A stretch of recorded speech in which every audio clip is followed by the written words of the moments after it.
এই হচ্ছে গুলশান 2 নম্বরের রাস্তার পরিস্থিতি। দেখেন কি অবস্থা গাড়িগুলোর, কি গাড়ি চালাবেন। মানুষও বলে যে ড্রাইভিং করালে ড্রাইভিং শিখবো সোদাইবের লেগা খানকের বলারা 3 ঘন্টা ধরে শুধু গাড়ি ঠেলতেছি, রাস্তায় ফুরায় না।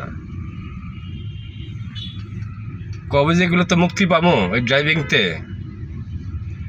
আল্লাহর ছোটো কালি বালা আসছিলাম, কাম করার নাই, কিছু করার নাই।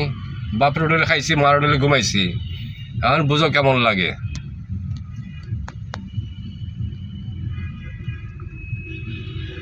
লা লা লা লা লা লা লা লা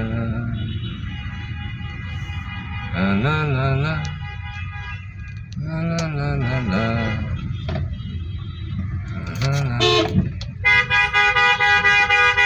কাম হইবে না, জায়গা পাইতে হবে তো বেচারা, হলে লাভ নাই।